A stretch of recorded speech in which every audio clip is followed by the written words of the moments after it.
Let's get more on this. Joining us is from Bangkok, our correspondent Tony Cheng. He's just returned from Hanoi, Vietnam, where he looked into the conditions facing this endangered species. Thanks for joining us, Tony. How serious is the situation for wild animals, especially pangolin in Vietnam? Deadly serious. The information we got when we were in Vietnam was that they have, over the last couple of years, smuggling has been a problem, but they're now seeing it on such a scale that they've intercepted in the last couple of months alone containers full of frozen pangolin bodies moving up to China for export. And it's really getting out of control. We spoke to pangolin conservationists who said that if something isn't done, I mean, the pangolin is already highly endangered, but they said if the trade continues at the rate that it's going, the pangolin could be extinct within a decade. And the irony of that is that this is it's a very hidden creature. It lives deep in the jungle or the forest. It buries itself underground. It's nocturnal, and as a consequence, we don't know anything about it. They had kept one at the conservation center for observation because they just were trying to find out a little bit more about how it lives. But the irony is that the pangolins may be extinct before we can discover anything about them.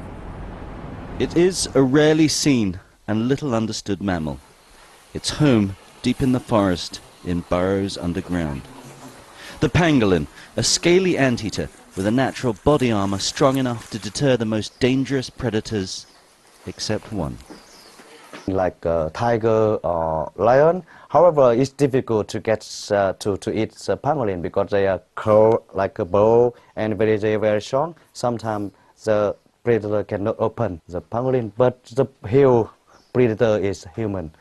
Very little is known about these shy nocturnal animals, but they're a delicacy on restaurant tables in Vietnam and China, selling for as much as $500 a kilo. Their rough scales are also used in traditional medicine, although with no scientific backing. The pangolin is so sought after. It's considered the most widely trafficked animal in the world, critically endangered and facing extinction. This is Lucky, the pangolin, one of the 20 or so residents here at the conservation center. But he is a permanent fixture here. He's been here for nearly 8 years now.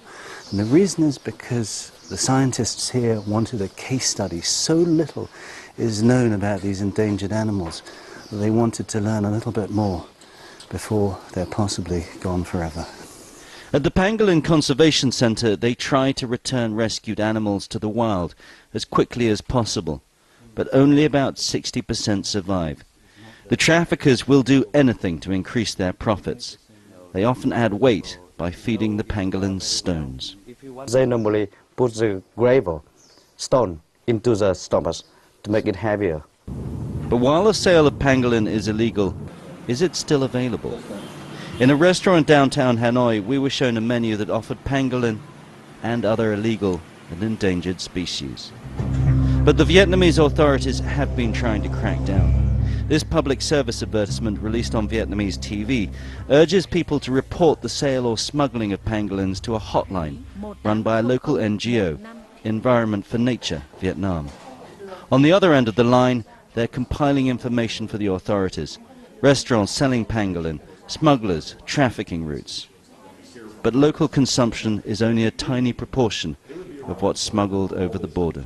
We see large quantities of trafficked pangolins, more recently containers full of pangolin scales coming in from Africa, coming into Vietnamese ports and then moving overland into China. The scale of recent busts gives an indication of how many pangolins are being trafficked. Containers filled with frozen corpses, their white flesh exposed, the scales harvested for medicine that doesn't work.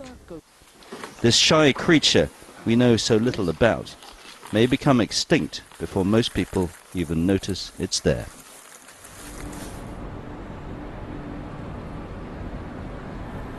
Well, they're clearly working very hard in Vietnam to try and shut down that industry, but as you can see, pangolin is still available, and they know that those smuggling routes are still, Vietnam is still a shipping point and a source of pangolins that are being consumed both in Vietnam but also across the border to the north.